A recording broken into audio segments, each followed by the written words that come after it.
we could be on this time. We're just checking. We've had some technical issues. Yes, we are on. We've gone straight in, folks, because we've had a few technical issues right at the beginning of the show. Over all the excitement, Dan's looking rather glum. Not sure whether we are. Are we? No.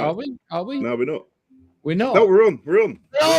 We're on. Right. Okay. Wow. See, it's all the excitement of what the hell has just gone on. What the hell have we just seen? What an end. Anyway, we're going to talk all about that. But, folks, before I introduce you to the rest of the Motley crew, just to let you know, we aren't here next week. Why? Because it's Christmas Day. But we will be here New Year's Day, 6 o'clock. Join us. And we're going to make sure the whole thing is bigger, better. We're going to get a big revamp done between now and the 1st of January. We're going to start the new year with a bang on Proper Football Live show.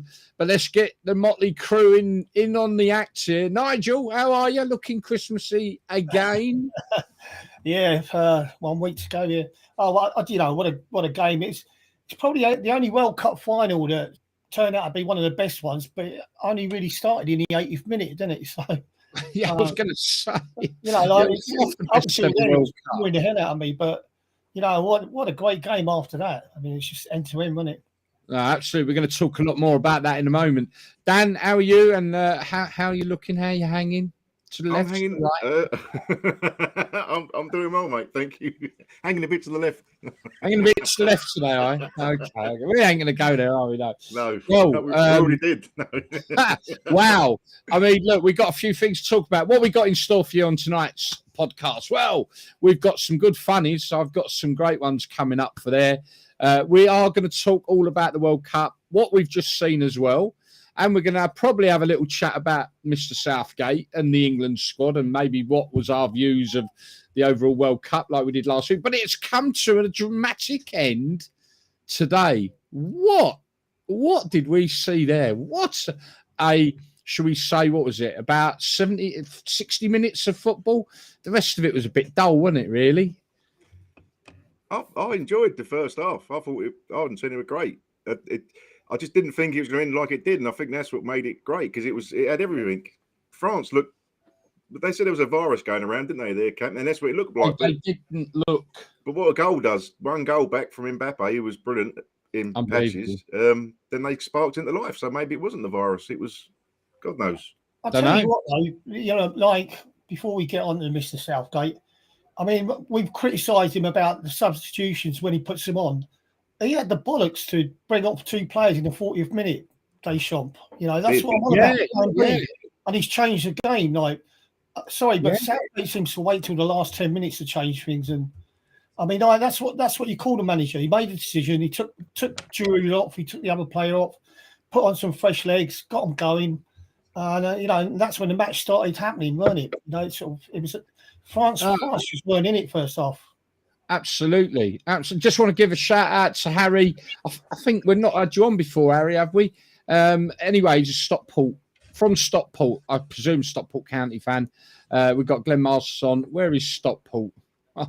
Where in Stockport are you, Harry? I live in Stoke, but spend a lot of time with my children in Offerton. Sorry, I may have said that wrong. But yeah, well, nice. See you making mates already on here. And a big hello to Ben Cliff. Absolutely gutted. The Argies have won. Mate, come on. The Argies are the French. I mean, mate, come on. Do you know what? It was the Argies it was the French. If you're going to go on about the Falklands, it was the French that sold the Exocet missiles to the Argies that caused us most damage. Mate, fuck the... excuse your French. Either one of them, anyway. The French, I can't stand them either. Anyway, I shouldn't be saying that, should I? We should be all inclusive and all loving of everyone in the world. Simon Jordan's coming a bit of stick, isn't he? Oh, hang on a minute. He's on about Maradona. Hello, Nicky Lewis has joined us as well. Okay, so the World Cup's finished. It's over. With a spectacular game, 2 great players in Messi and Mbappe have made that a very special end to what has been a fantastic World Cup, in my view. What's your view, chaps? Nigel? Go on, Nigel. Sorry, Ben. It's been a well organised World Cup. I think the stadiums have been impressive. Like I said, put the politics away and look at what it is, and it's been a good tournament. And I've enjoyed it. And the final, although we're not in it, England, it's been one of the best finals I've seen. After the 80th minute. Yeah, I was going to say, I thought, it's all right, but I didn't think you were going to write home about it for long after. But then what? Just went bang. Even the extra time. The extra time's normally quiet, isn't it? And Paul, the extra time. But he's played fun, though, isn't he, guys? He's put the subs on. Yes, and he's four forwards at one point. So, that's what you've got to do sometimes. But I just think, we're negative sometimes on that point. Yeah. So Ben Cliff has put up. No, I'm not going to lie, chaps. One of my favourite World Cups of my life. I'm not sure how old you are, Ben. I don't. I mean, I'm going to tell you what mine was in a minute. Then, so many superb games and lots of upsets. Absolutely right. I was very pessimistic. More to do with FIFA, and I still am. Can't stand them. Corrupt, and I don't like them. And I really think that they are trash. But anyway, as for the World Cup, they've laid on a great one, and the games have been superb, I must admit. And I've enjoyed what I have seen and listened to on the radio when working. But I'm going to be honest, and I'm going to ask you two the same question. Obviously, a great World Cup. What is your favourite World Cup of all time? I'm going to be honest now and tell you mine straight away. Italia 90. Just an amazing experience from an English point of view. I know we didn't win it, but, oh boy, I went to Luton Airport along with about 500,000 others to see the team back that day. And that for me just was a special World Cup. I really thought it was, from our point of view, from an English point of view. It had everything. But I liked 82 because it's probably my first proper one. Spain? Spain, yeah. Just bought into just everything with that World Cup. I was at that age. But I think this World Cup has been... I've sort of... The way I've watched it is forgot it was in Qatar. Just try to get that out of my mind because it shouldn't be there, and forget about FIFA and just watch the football. And it has been a great tournament. You can have a tournament anywhere in the world, but we know they shouldn't have had it, and FIFA should never give it to them. But football works anywhere in the world, doesn't it? Because it's such a great game. But it just today the topped it off with the two top players. I know the press have been banging on about it's an Mbappe Messi final, but they both turned up. Both got. Oh, they got a hat trick. He's got a hat trick. Mbappe. Only second one in history. Obviously, our very own Jeff Hurst. Yeah. Ben's 34, everybody. 3 penalties as well. You got to have nerves of steel to take 3 penalties and put them all away. Just mentioning something else, right? The referee is an ex-professional footballer, isn't he? He was brilliant. Yeah. I know how many times we said footballers make good referees, and this guy was superb today. I've got to say, he was absolutely brilliant. Absolutely, I agree. Maybe that's something they've got to look at more, I think. Well, the thing is, though, how many professional footballers these days of any sort of calibre, as in elite, are going to bother with the amount of money they're going to have in their pockets anyway? Are they going to bother going into reffing, or are they just going to hang up their boots and lay on the beach? Yeah. Could be wrong. There may be a couple of players out there who just can't stay away. I hope so. Just want to be involved because you're involved, didn't you? As a ref, you're on the pitch. But what did Ben say there? Shootout. But no, I just thought it was a fantastic. I mean, the stadium as well. When they done the shot from above, the stadium's amazing, isn't it? Yeah. They've done well. I mean, well, the World Cup for me is always going to be tarnished because it's announced as the FIFA World Cup. So for me, the tournament's tarnished every time because, like I say, that's how I feel about them. And I think the problem we now face is that they've gone from a country not much bigger than the Isle of Wight, right, where it has been astonishing that people are only an hour from each ground or whatever it is, and people have been out taking 2 or 3 games a day. And I guess all the fans are based around, and that's made for a really good World Cup. And I bet it's been an unbelievable experience out there as well. But the next World Cup is spread over 3 countries. which is Mexico, countries. America. It was spread over a continent. Hmm. They reckon it's 3,000 miles from the furthest two stadiums, which I just don't get that. And I believe, if I'm right in thinking, there's a bid going in for the next World Cup beyond that from Saudi Arabia, Turkey, and Greece. Hmm. I mean, I don't know. I don't know. Football's changing in every format we see, and I think maybe this could be the last World Cup of its type.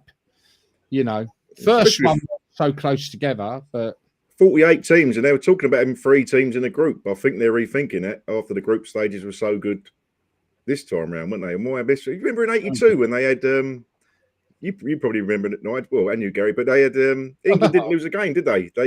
They went through their group and then they went through into another group of 3. Remember that? Yeah.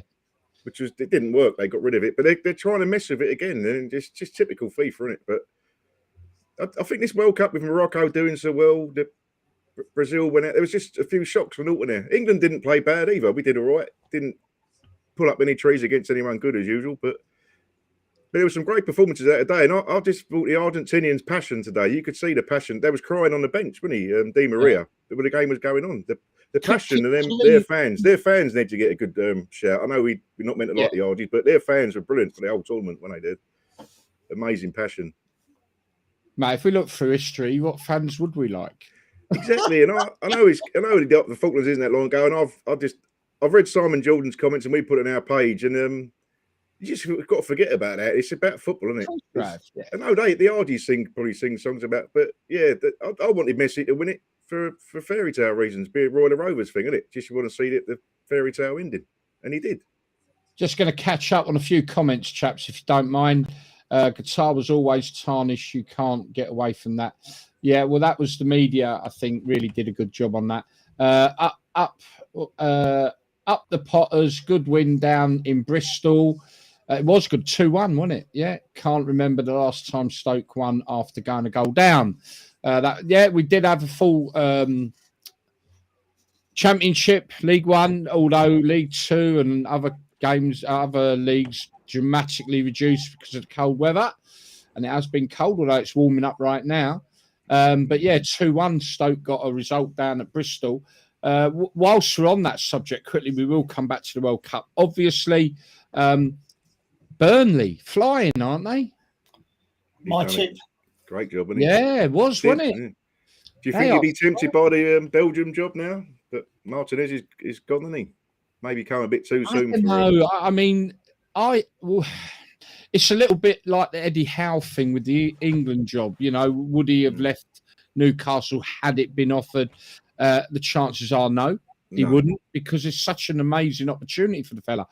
I think you know what, at Burnley if he gets them promoted, that's going to do his reputation the power of good massively. And he's changed his style with the team, Gal, the football. He's come in and Burnley are playing good football, aren't they? It's completely changed the whole concept of the club. So you've got to give him kudos for that as well.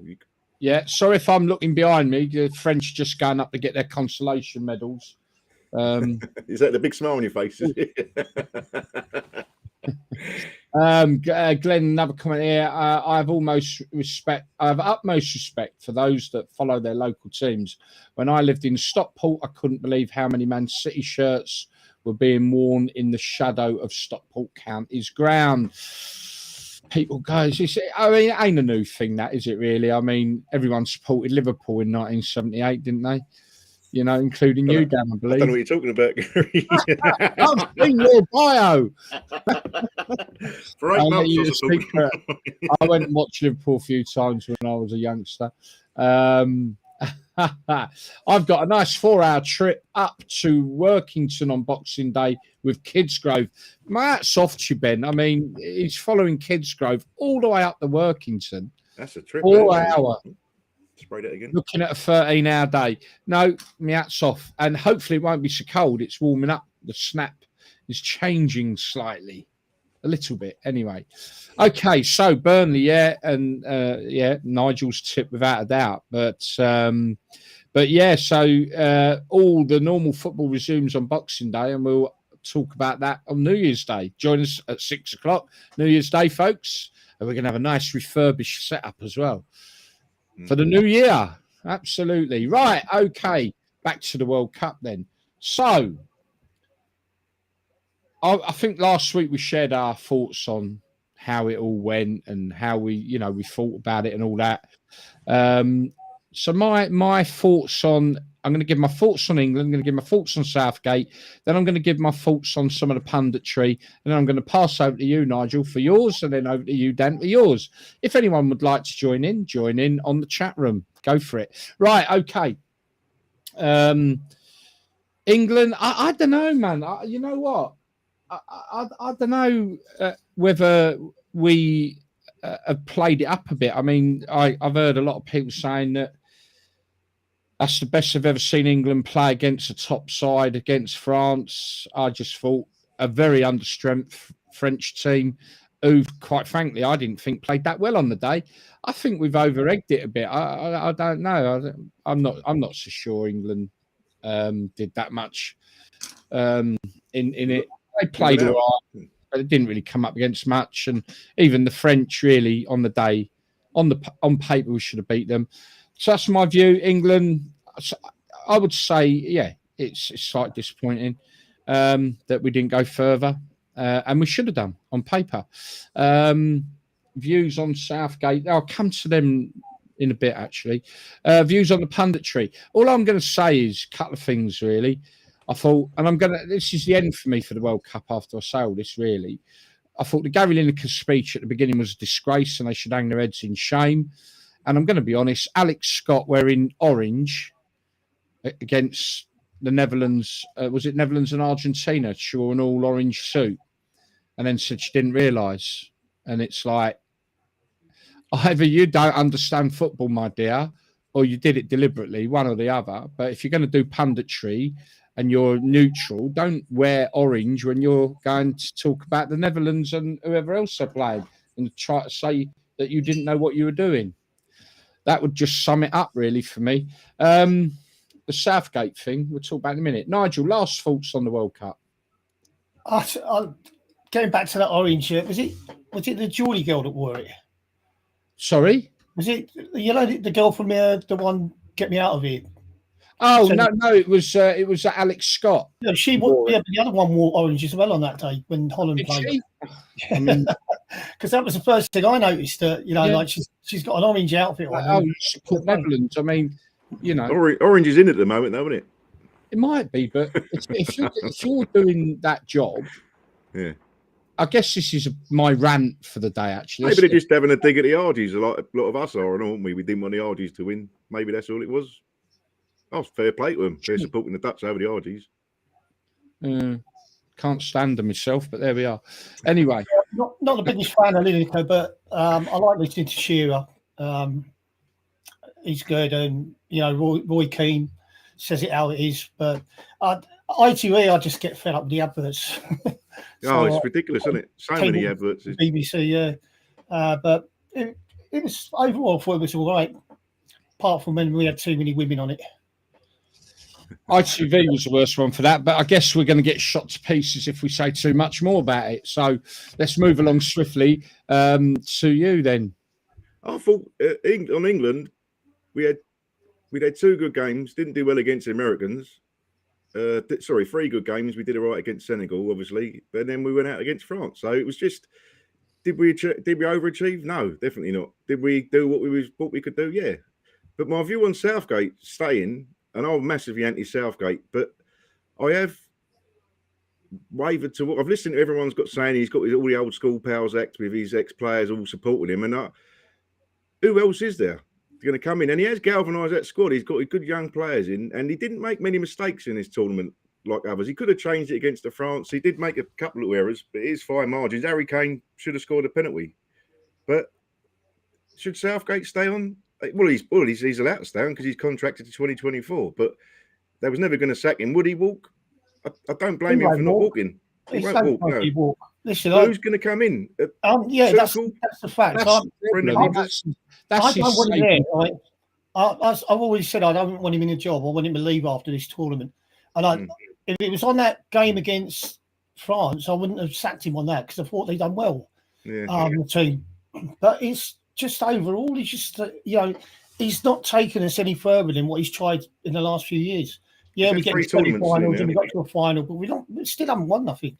We're not rewarding success, are we? We've done right in tournaments, but we all know ourselves. If you look at the record of who we've beat in all these tournaments, there's no one of any. I think there's stats out there that everyone's raving about. Oh, he's the most successful manager since God knows when, and all this sort of stuff. And but there's also stats out there showing that I think out of the top 24 teams, we've only beaten 4. You know, and I'm just going to put up the caption.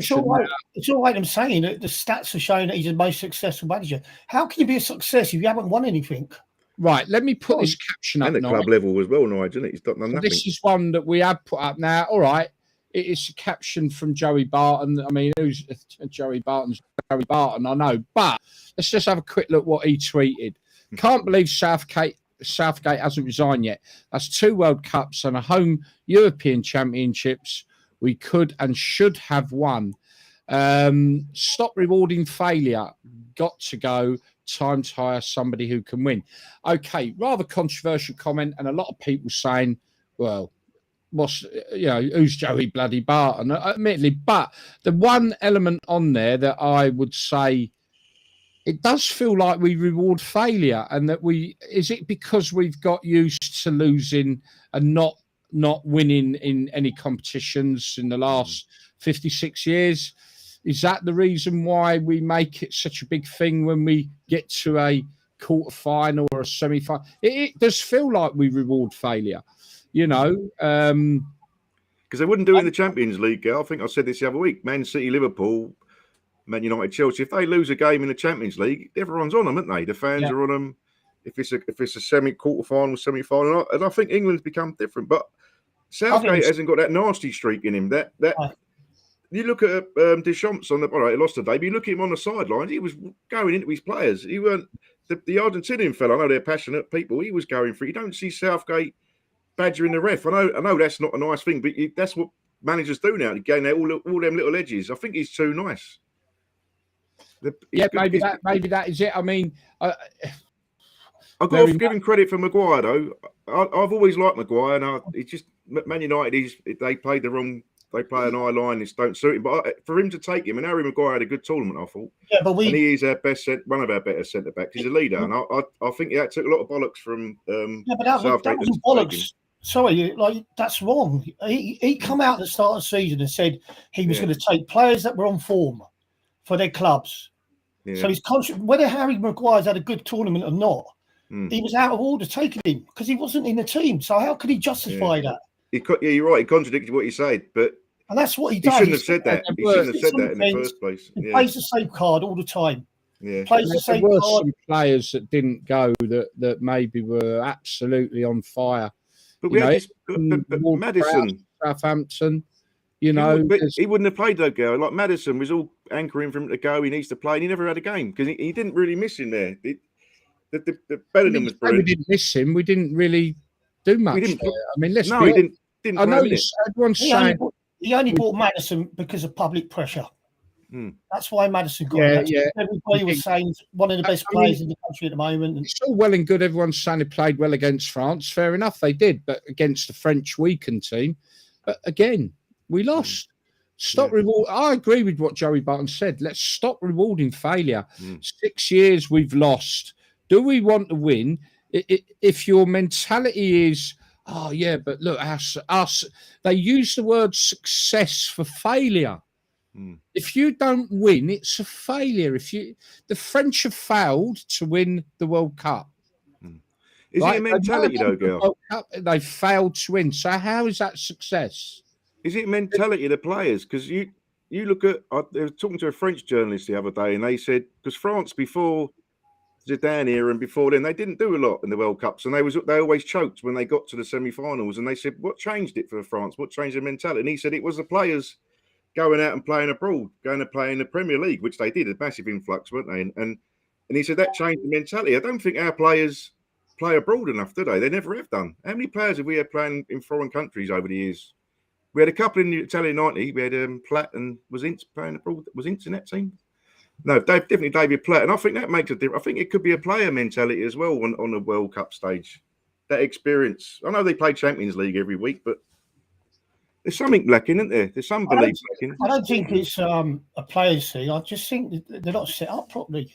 You know, like, listen, I'm not going to keep going on about Southgate because I don't believe he's a bad bloke. And I played against him a few times. But like you say, he just seems to play safe all the time. And I don't think he would have ever bought a player off after 40 minutes, not unless he was injured.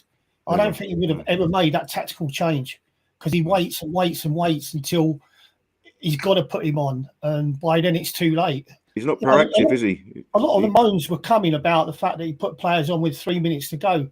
You know, a lot because I was reading social media and most of the feedback and the criticism of Southgate was coming because of that.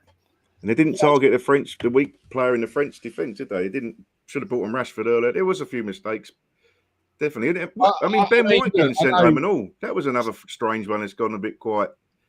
Ben White, they reckon he had a fallout with Steve Holland, didn't they, the coach? Yes, they did. We don't know why he came home, do we? Like you say, the rumour is he's had that fallout, hasn't he? I mean, Ben's just said there that he feels that Southgate should see the Euros through. He's developing young lads well, like Bellingham. Is he developing them or is he developing at his club? I mean, I'm not sure. I don't think he develops. You got him for a short time, hasn't he? But the big question is who would you have? It's all good saying we want him wrong. Who would we have? Yeah, absolutely. But the only reason Southgate isn't out the door, possibly, is because, again, we're just rewarding failure. I think Nigel sort of alluded to it. There's managers, and we see it at clubs all the time, that I think they're just about to lift the cup. They ain't done it yet. Telly on and that. So, Dan, do you want me to turn the camera around? Can you see it? No, I'm not bothered anyway, girl, to be honest. Mickey Mouse Cup anyway. But Mickey Mouse Cup that we can't win. We are. Nigel alluded to it. Hang on, let people are probably going to want to watch this, and it's been evident on the viewing figures.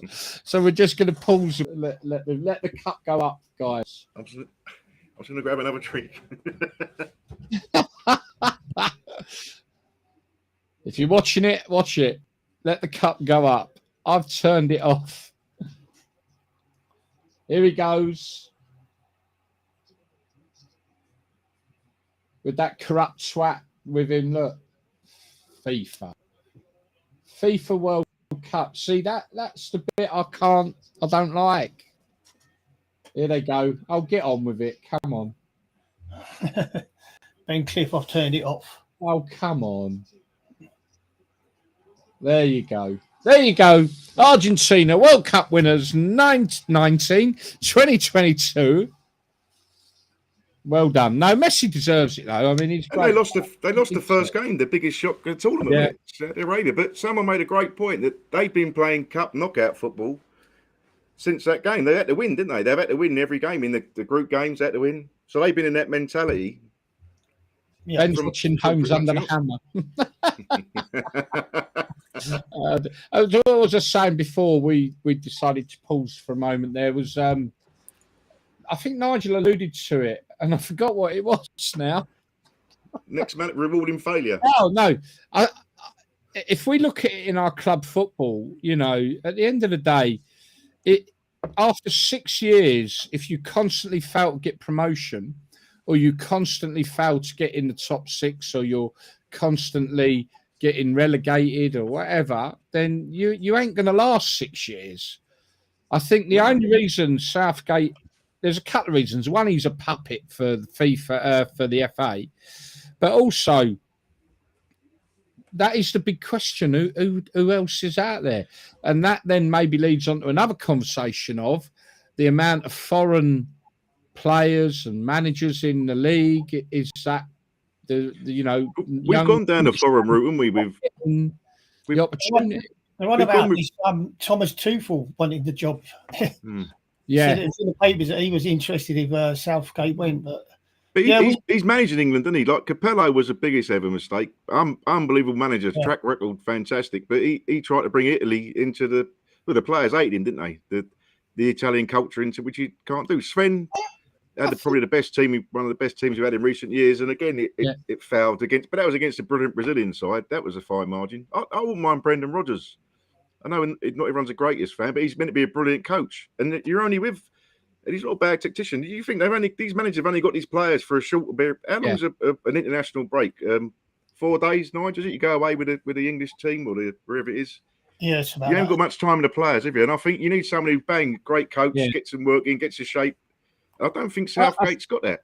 I think Southgate is one of these managers that, at the end of the day, like in any domestic manager situation, that they have their limit where they can take you to.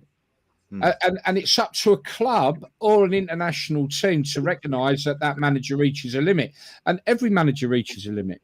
All right, you've got your Pep Guardiolas and your Klopps of this world. But if you look at 90% of managers, they literally get to a point where that's it. I can't take. So how many times have you heard a manager we've parted company with so-and-so, that manager's taken us as far as he can take us? And that is probably where Southgate is. And the players want to hear a different conversation. They've heard the same things over and over again, didn't they? They don't react the same. But Ferguson was unbelievable. He kept reinventing himself to keep. I know you bring in new players, and Southgate he will bring in new players because some of them get older and leave. But players might get bored of it. And the big thing is, if Southgate left, who would take him in the Premier League? What Premier League side would take him as a manager? Very few, I reckon.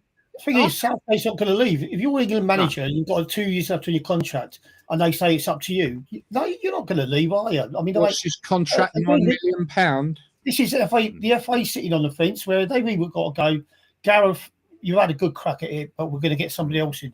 And secondly, like you say, what options have they got on getting a manager in at the moment? And I don't even think Eddie Howe would have taken the job he offered anyway, because he's on the verge of something big at Newcastle, and he'd be mugged to leave that. He could end up being as much of a legend as Shearer and other players there. And I don't think you want that. These young managers want that interaction every day of the week, play with the players, coaching. They're coaches, aren't they? And Southgate you don't even see the players hardly at all. I think it becomes like an older man. And that's Southgate's got it at his young age, I think, because he's not very good. He didn't do anything as a coach. He had the under-21 job, didn't he? He didn't do anything domestically. Well, it's funny. He's a young manager. And Ben said there, bring back the England manager with the best record, Big Sam Allardyce. Well, it was because of Sam Allardyce that Southgate got the job. Yeah, I was gutted when Sam went. Controversy, and I think it was a rush job to put Southgate in charge. I'm gutted Big Sam didn't get a crack at it. I think he would have done a good job. I think Big Sam would have done a good job. I think he's a very, very good manager.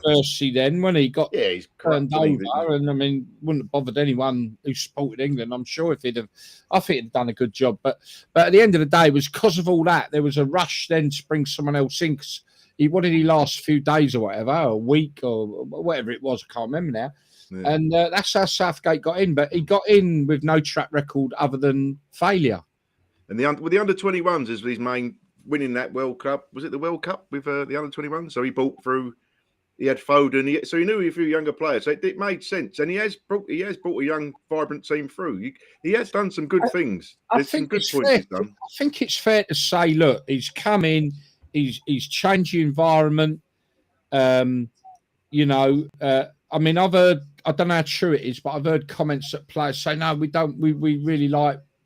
It, when we go on these like month-long trips, he makes it feel like an holiday and all that. I'm not sure that's the right thing or not. I don't know. I think there's a balance that's got to be reached, but I don't think he's brought young players through, like you're saying, Dan. They young players have been developed in the football clubs they're playing for. That's why they're getting picked. All right, he's just had the bollocks to put them in. All right. The players we've got in this squad and in this country to choose from are good enough to win a major cup. So why aren't we winning? So you've got to put it down to the management. At the end of the day, do you think Abramovich would have put up with 6 years of Southgate? No. It'd have been gone in the first 6 weeks if he ain't doing the job. So I he's been given a fair crack. It's not like he's only had one World Cup. And like I said before the tournament started, we could win it. And because we got players over here that are good enough, they can match the foreign players. But I underestimated us before we're not playing at the tempo we need to play with our players. No, you're right. Bang on. The first World Cup we had, he done brilliant. No one was expecting because he took over a bad situation, and we done brilliant in Russia, didn't we? But I think he just took it as far as he can go. Yeah, and that's he's just not got that extra. He's had enough chances. 6 years. I mean, to be honest, I think there's credit where credit's due. He took the job on in a difficult situation. Wasn't the greatest setup.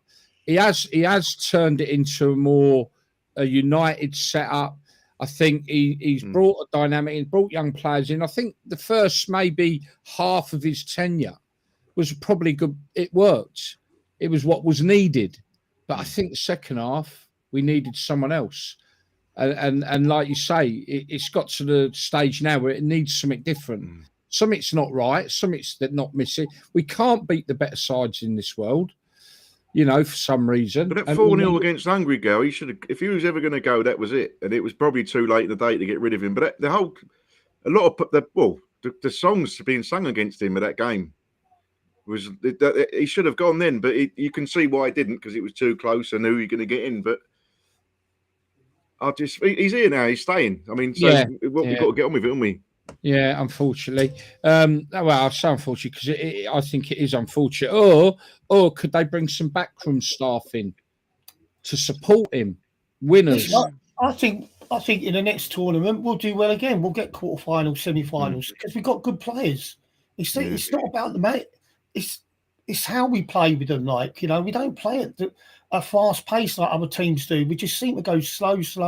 And that's why they play in the Premier League, is it, Nigel? We've never played the rest. I don't get it. International football. It's always passed on the back. It's always slow, aren't we? Yeah. Lads like Man City, Man United, Liverpool, they're playing at a high tempo. And then they go into the England squad and they've got to change it all again, slow. Yeah.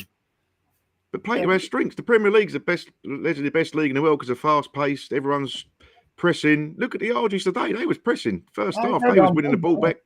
Brilliant. But we've done it in a couple of games. We did do it against the Senegalese, I think, and we did it against Wales. But they're not great. Wales are like a championship side, aren't they? Atrocious. They're atrocious. I mean, we struck gold against Iran. You would have expected us to win, maybe 6-1. Was maybe not, maybe it didn't help us. I don't know. Maybe an overconfident. I don't know.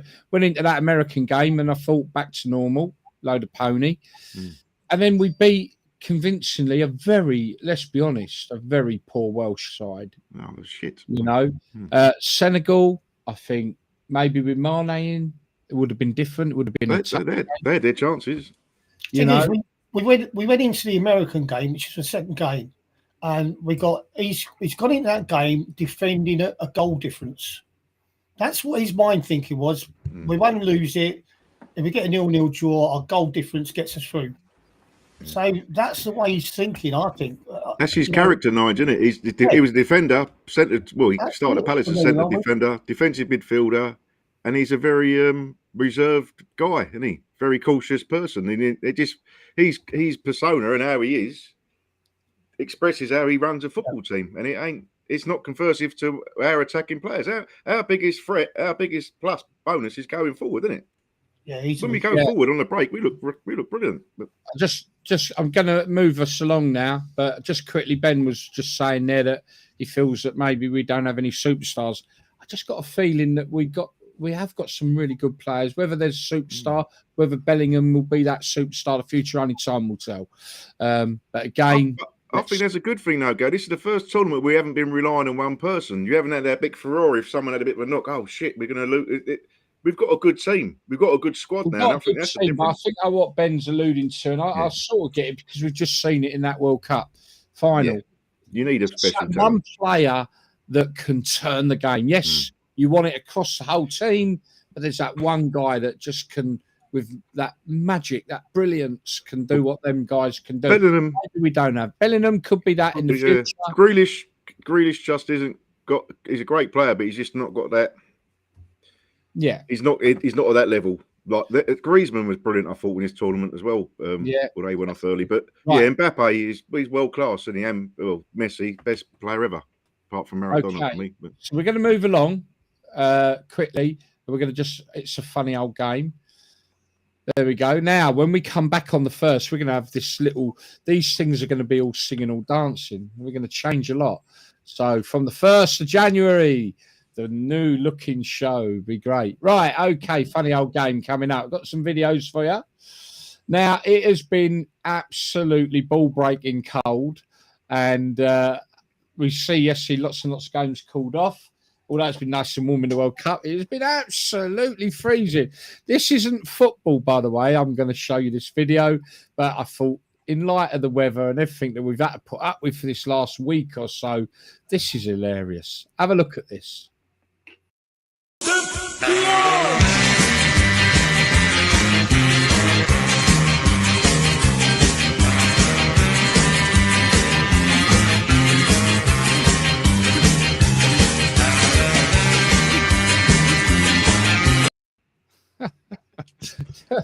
is it bone slippy? That was funny. For those listening on the radio, it was some guy who just got caught on a load of black ice and was just dancing, trying to stand out. It looked like he was doing the madness dance. Anyway, right, next one. Now, this is an old one, actually. This is from a couple of weeks ago, and I think this was at Sutton. Dan, you'll be able to know what game this is.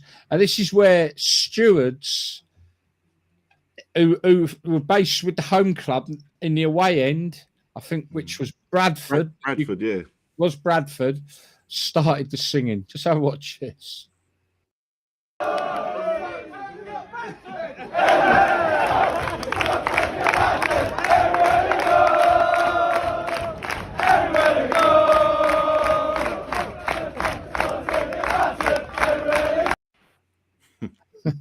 Great stewarding, though.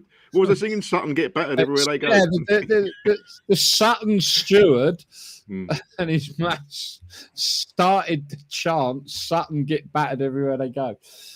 Bit of fun there. Now, this last one, this is madness now. This is Wilhelm II versus, can't remember who it is now. Just watch. You've got to look in the stand, by the way, folks. Just watch this.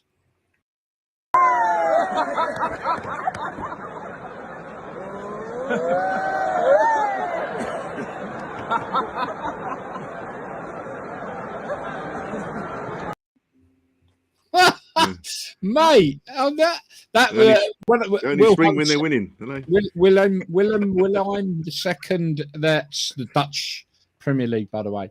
I can't remember they're playing. Maybe NEC something. Roda or something. Yeah, from the Dutch League. Bit craziness there. Right, that's the funny's done.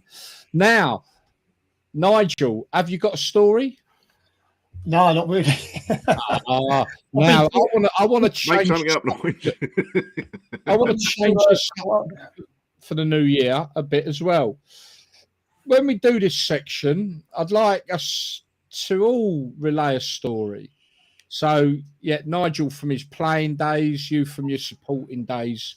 Short, sweet stories from the good old days. Well, I've got the one I put on my bio when I was up at Leeds United. Go on then. You read that? Yeah, went up to Leeds. It was a Tuesday night back 89 or 88, I think it was, and we both needed to win to get into the playoffs. It was 1-1, and then we got a penalty. We scored it. There was only about 300 Palace up there. A big empty stand, just a few of us in the middle, and then I've gone running down. I was bigger than I am now. I was about 20 stone. So I've gone running down the terrace to celebrate with the players, but I've tripped over. And now I'm rolling down the concrete. I'm rolling down this concrete stands, and by the time I've managed to get myself back up to the front, the game's kicked off. It's already going on again. So all the players have run away from us and that. And I've turned around and my brother and a few mates are singing, "You fat bastard," at me. and then it's travelled around the whole ground. So you got 30,000 Leeds fans and 300 Palace all singing "You fat bastard" to me. And great memory. I'll give you one quick story, and then we'll see if Nigel's got one up his sleeve. Talking about cold weather. We our New Year's Day, which we was talking about. I went with Derby to play Brighton, and we was playing them on New Year's Day, and we stayed in a hotel. And at 12 o'clock, you could hear all the ship's funnels going off and celebrations. And Arthur's give us all a cigar and a small bottle of champagne. But obviously, I didn't smoke in them days and sort of wasn't going to drink champagne the night before a game. But we got there and the pitch was only just playable. I think it was snowing at one point. And we got in the dressing rooms and the bloody, all we had was short sleeve shirts hanging up. And the lads are going, "Where's the long sleeve shirts?" They went, "You get out there and show them Southern Softies what we're all about." So we're all out there in like nearly minus conditions in short sleeve shirts. And we came in afterwards, and instead of a cup of tea, he had a tot of whiskey waiting for us because he just won Bell's Manager of the Week, month or whatever it was. So, got on the bus after a few pints in the Players' Lounge. I was pissed. Who was that, Nigel? Arthur Cox? Mr. Arthur Cox, yeah. He's, this you see players with gloves on and all that lot. Not a chance with Arthur. You had to. It was short sleeve shirts, roll your sleeves up, and get out there and do it. I mean, getting smacked by the ball in your leg, that must have, like, on your thigh, that. Oh, do you know what? When I was at Watford, they used to do set pieces practice first team on a Friday morning, and the apprentices had to be the wall. and we didn't have anybody that used to bend the ball over the wall or bend it round, and we just had Ian Bolton who used to blast it as hard as he could. And so you just praying that he don't hit you on the legs or in the face or whatever like. Do you remember the old Cambridge man, John Beck? I think back in 89, 90, when they had a brilliant cup run, but they used to dip them, used to make them all have a cold bucket of an ice bath, and they all had to just jump in it before the game, and that was their thing. And they went away through the quarterfinals against us. But it's surprising how many managers are superstitious and follow the same routines. I mean, we turned up because of traffic. We was about 15 minutes late getting to Birmingham for the quarterfinals of the cup. So we didn't do a warm-up outside. We just done a warm-up inside and went straight up for the game. And we won the match. So Taylor's, we weren't as late the next time, but he sort of delayed the coach 5 minutes getting to Villa Park for the semi-finals. Sort of trying to follow the same routine as we've done before. So, did you have any superstitions, Nigel, before a game? Not really, no. I mean, I used to go out third in a row all the time behind Sherwood. But Arthur was unbelievable. He used to write every piece of training that we'd done for the season, and then the next season he'd have a look in his book, and if we played well, if we had a good game against some side and we won well, we'd probably follow the same training methods all week as we've done last year. That's how Arthur was. Well, I'll give you a funny story. There was a couple of carloads of us going up to Sheffield Wednesday. Now this would have been, oh God. I think we won 1-0. I didn't last the whole game because the boys in blue nicked me for having a beer.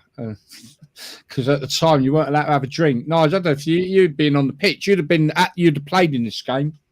This was really early 80s. So this would have been, I can't remember now. Early 80s anyway. And it was when they brought out the drinking ban, So, but the strange thing was it went by county. So we was at West Brom a couple of weeks previous, and you could get a beer in the ground, right? Then we went to Sheffield Wednesday, and you couldn't. You weren't allowed to drink 2 hours before the game. And Muggins here had had a few beers. I wasn't pissed. I'd had a few beers, gone in the ground, and a copper come up to me. Said, "You've been having a drink, son?" I went, "Yeah, up the road there." The fuckers took me to court and everything over it, I won because they got their stories muddled up. They tried to say I was abusive and all that, and they got it all wrong, and I got away with it. But anyway, I probably deserved it anyway. But anyway, no, that ain't the story. But the story was on the way up, we broke down one of the cars. I'll tell you what car it was. It was a Vauxhall Viva. Do you remember? That's how long ago it was. Vauxhall Viva. So I think I can't remember who was driving there, but it was in this Vauxhall Viva. And we're on the side of the bleeding M1, and it was the radiator, I think, had a leak or something like that, and it needed more water. It was overheating, so we had to queue up, and it you know what I'm going to say. So, remember those radiators? They had the sort of thing in the top of the radiator, didn't they? So you take the cap off. So there's us all queuing up to have a slash into the radiator. Anyway, you couldn't fit yours in. I'm queuing up to piss into this radiator to try and get enough in that we could at least get to the game and then worry about it after then. Well, piss take, in the end, we got to. It worked, by the way. It worked. There was enough urine to get us to Sheffield and to the game, and I think they managed. Whilst I was in the nick, they managed to get some Radworld into it and waited for me, and then they let me out about 6 o'clock at night. Oh mate, unbelievable! What a day that was. But yeah, you can imagine a queue of guys having a piss into a radiator of an overheating car. I mean, you don't see it these days, but yeah, it's funny. But that's my funny story. I think I played against Mel Sterling back in them days. Remember him? Yeah, good player. Yeah, full back for Sheffield Wednesday. Had some good battles there. He's a good player. Did you ever have to have a piss on the pitch, Nigel? Piss yourself? A piss? Yeah, like you had to piss yourself because you couldn't come off. No, I was made sure went before I went on. Yeah, it's a bit of a random question now, isn't it? But I imagine some players do, don't they? Some players must get caught out, mustn't they? Marathon runners do, don't they? They have to go, sure, don't they? But Gary Lineker shit himself, didn't he, in the 1990 World Cup?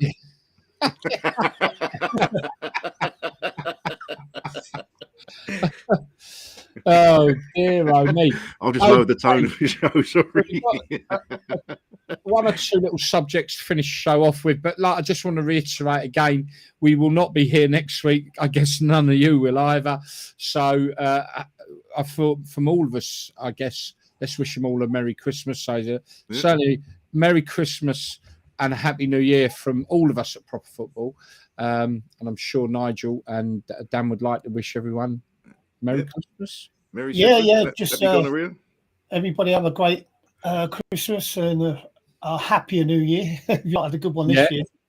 And like I say, we decided we were going to come back on the 8th, but we thought no, we are going to come back on the 1st of January, which is New Year's Day at 6 o'clock, and we're going to hopefully have it all sorted by then. We've got all new starting intro. It'd be good. We're going to make it a better product for the new year and start as we mean to go on. Sorry, go on. Can I just mention that if anybody's on my streams, I will be doing a stream on Christmas night as well. So anyone gets fed up with the Christmas Day and the Christmas lunch and the speeches and all that, I'll be on every night now up until Christmas. Yeah, sorry if I've missed a few of the comments going on there.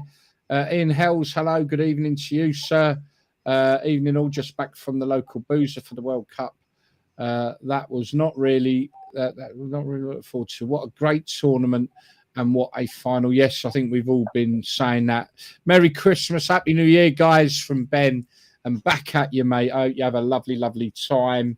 Absolutely. What was I going to do? I was going to do something then. What was it? Oh, yeah. Hang on. Let me bring up Mr. Nigel's. There we go. So you can catch Nigel, like you say, Christmas Day evening. Did you say? Yeah, I'm on every night now. Well, for the next 2 weeks, I'll be on every night. But it's normally from about 9 o'clock till late. Cool. When I fall asleep.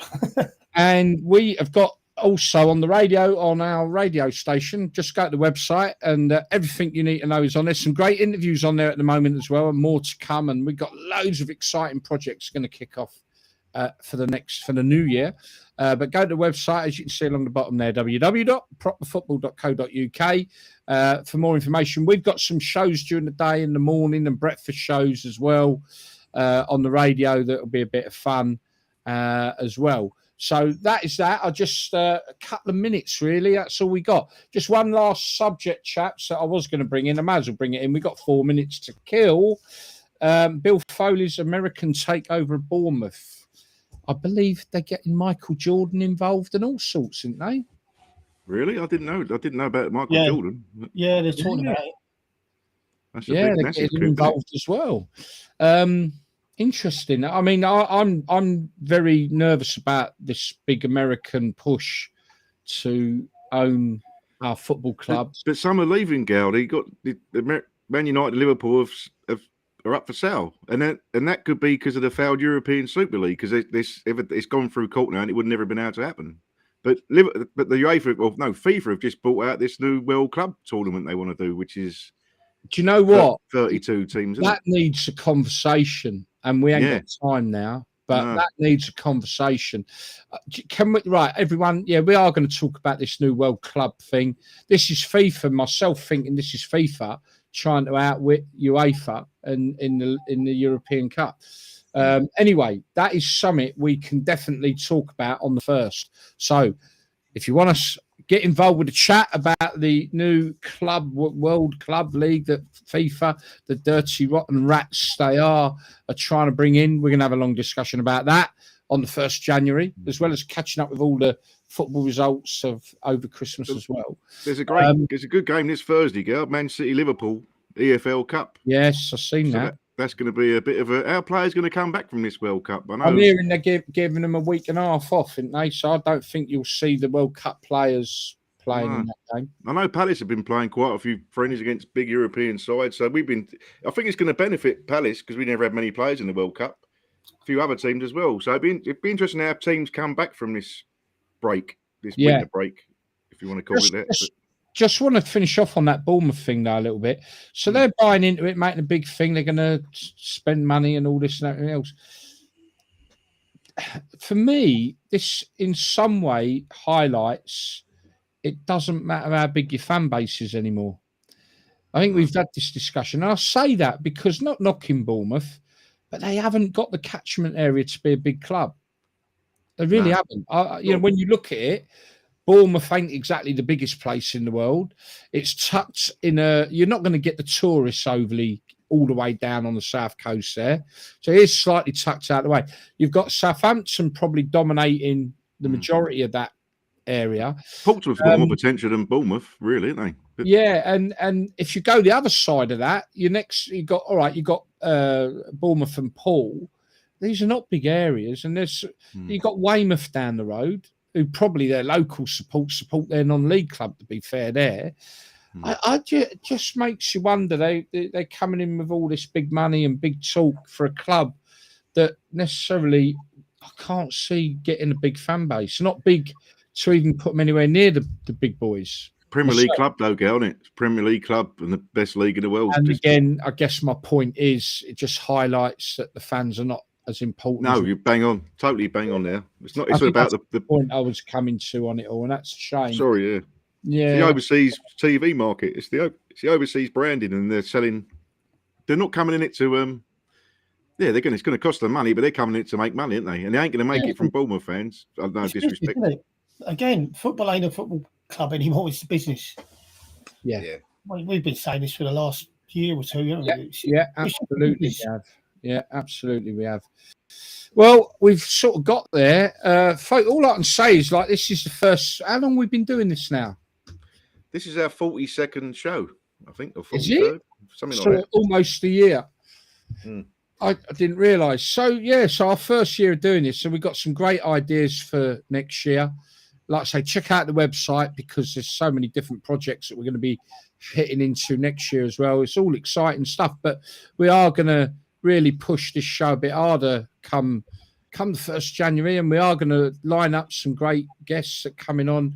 I know Nigel spoke with a couple of ex-players, and we're going to really try and spruce it up and make this the place to be on a Sunday at 6:00. And we are going to be permanently at 6:00 as well, people. Bear that in mind. So Happy New Year and Merry Christmas to you two chaps.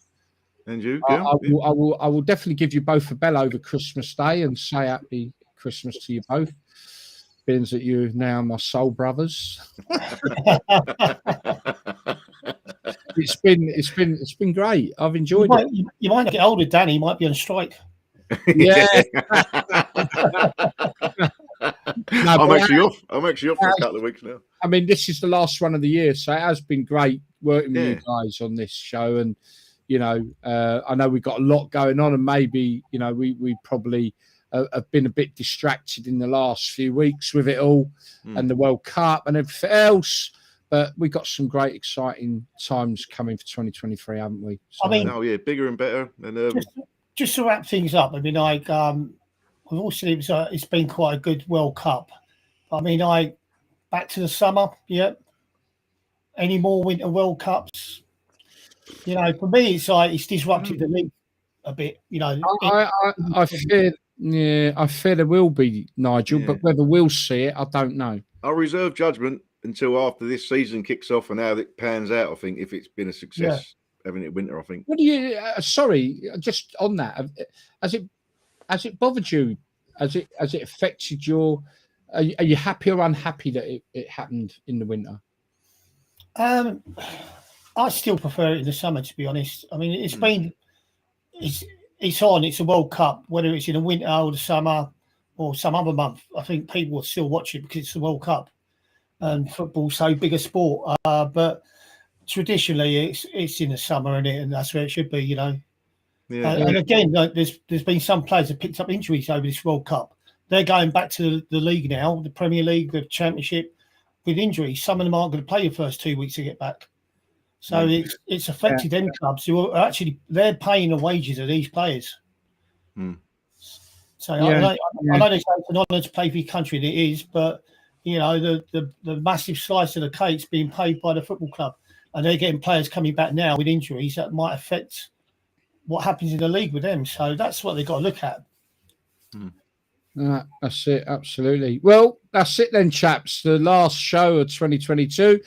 Again, I just remind everyone we'll be back on January the 1st. Yes, New Year's Day at 6:00 in the evening with a nicely spruced up new show format and everything. New syrup. We're so excited, aren't we? We're going to say it again. We thank you ever so much, everyone who's supported us and tuned into this show. And please continue to do so. And we look forward to having a great year with you all next year, which ain't far away. That's it from us then. Time to put up for the last time this ending thing, because it's all going to be all spruced up, all different, very professional looking. So goodbye all, and we'll see you next year.